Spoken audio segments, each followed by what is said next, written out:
Hi, it's WRTV's Ray Steele. I hope you like this video. In fact, I hope you will click that like button down there and click the subscribe button too so you don't miss the new stuff. Or you can click the subscribe button at the end of this video. Really appreciate it.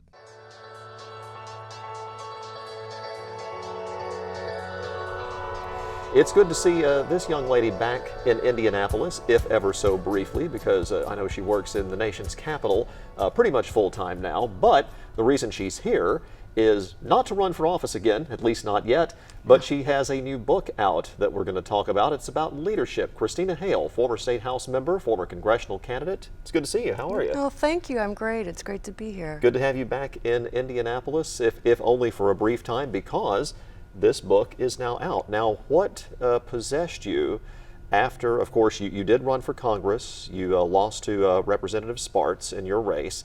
What made you decide, hey, I think I'm going to write a book right now? Well, you know, for the past several years, I've been talking to the Young Presidents program at the Benjamin Harrison Center here in Indianapolis, and those young people just inspire me. I have to tell you, though, this year I asked them to raise their hand if they were sick of politicians and politics, and they're all raising their hands. But I really believe that the future of this country, the strength of our democracy, is going to rest on the shoulders of our young people. And I want to encourage them to take that servant leadership mindset and apply it to preparing to run for positional leadership. Are you sick of politics, even though you were a politician Oh, right now? I always find it very interesting and engaging, but you know, just like anybody, I get frustrated and angry too. So yeah, it's a contentious time.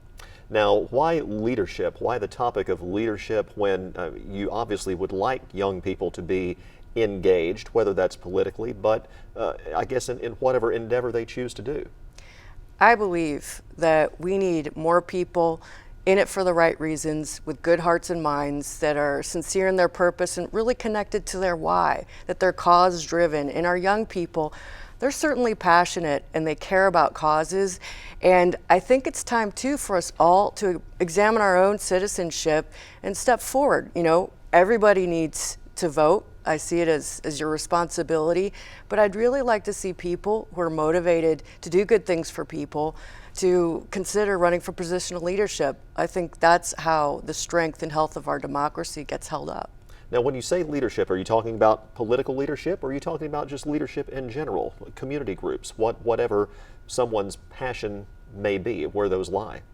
I think it's all of that, but when I say positional leadership, I mean that you're in a position, you might be a CEO, you might be on a not-for-profit board associated with your cause, or I hope also running for political office. Because as much as people disagree, I think right now, and as divided as our nation can feel sometimes, we all want people motivated, who are in it for the right reasons, who just want to do good and are sincere in that, and will do the homework too.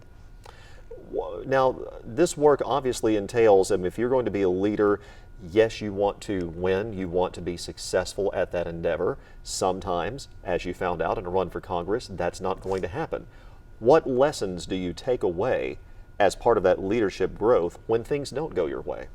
Oh, I think it makes you so much stronger. And I talk to a lot of potential candidates out there over the years. And my advice is always, you know, put your best foot forward. You're going to put in a lot of sweat equity if you do this right. And you win some, you lose some. But the journey, your heart's going to get broken 1,000 times, you know, but you're also going to become more you. You're going to be a stronger person. You're going to have to learn how to defend your positions and your opinions. And you're going to learn a lot about yourself and the people around you. And you'll walk away with that being tested and hopefully true and much stronger for that experience. Now, former state lawmaker that you were, a Democratic representative, we got a special session going on. Lawmakers are about to come back to talk about abortion restrictions and inflation relief. Does a part of you miss being part of that? Would you like to, a part of you like to be back at the State House fighting for what you believe in, or are you content to watch it from afar right now? I loved being a legislator, and if anyone has those sorts of ambitions right now, I really want to encourage you because it's a great, interesting job. You are in the middle of the most significant conversations in the state. Your opinion matters. You know, it's positional leadership. You get a vote, and you get to be in the room when the decisions are made and participating in that. That said, it's also somebody else's turn. I've been there and done that, but I want to encourage others to step up and try it themselves. We're supposed to have a citizen legislature, and that means people need to run and they need to try it themselves, just everyday people like you and me.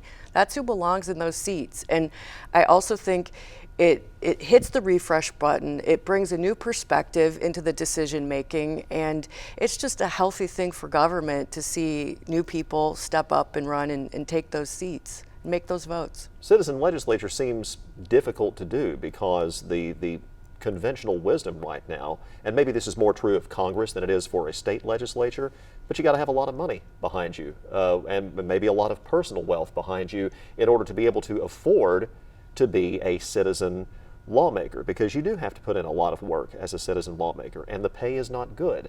How do you try to flip that to where, as you say, ordinary people can take the advice perhaps that you put out in this book and be part of the process?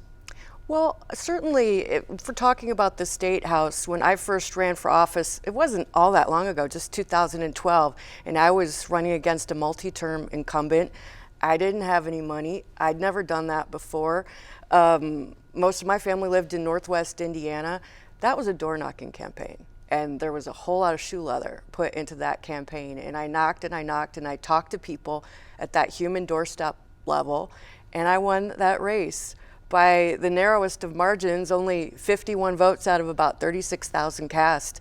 But it's possible. And I think another way to get your voice out that's new and different is through social media. You know, it's really just in the past, I don't know, dozen to 20 years or so that people have this way of getting their ideas and their image out there. So I say to candidates, get creative. That's changing all the time, but make yourself available to the people that you want to represent. There are some who argue that the elected officials that they support are not following through fully on their promises, whether that's at the state level, whether that's at the city-county level. There are grumblings from people who, I'm not picking on the Democratic Party because it's true for Republicans as well, but that they are not doing what they were sent there to do by the voters. And that's making, especially young voters these days, quite cynical. How do you battle through that cynicism to get them engaged in the process, to remind them that their vote does indeed count? You're so right about that, and that's exactly why I wrote this book too, because I want to be a force of encouragement to young people, because they are cynical and they are frustrated, and honestly, that's pretty fair. And something I want to be really clear about, and some people might disagree with me, but I don't care what your politics are. And in my book too, I say, I hope you disagree with me, because that means you're thinking for yourself. And people really need to be thinking and listening to all different kinds of sources and really getting engaged. And you know, sometimes it feels good to complain on your social media or to go and get that cathartic feeling at a rally, and that's good. But I think if you really want to make change and be part of making a difference for people, you have to jump in the game yourself. And that's what I want to encourage people to do. Young, old, people of all ages, get off the couch, get out from behind the screen, start talking to people, and put some skin in the game. Very quickly, I'd be remiss if I didn't ask you, any predictions for what might come out of the special session here, watching from afar? We know your position on abortion rights. You are in favor of abortion rights and maintaining them. But what do you think Indiana is going to do? What do you think the Republican supermajority is going to do in regards to abortion rights? How far will we go, especially since we've seen some other states go to an extreme level to restrict abortion rights? I'm deeply concerned for the health care of women and girls in our state right now. I'm one of the founders of the Indiana Coalition to End Sexual Assault and Human Trafficking. We at that organization are deeply concerned about victims of violent assault and how they're going to be able to access health care. I believe it will be quite restrictive. I think there will be a lot of difficult, scary, unintended consequences of how far these laws will go. And I just deeply hope that every legislator of both parties keeps in mind the health care and the health of our women and girls in Indiana.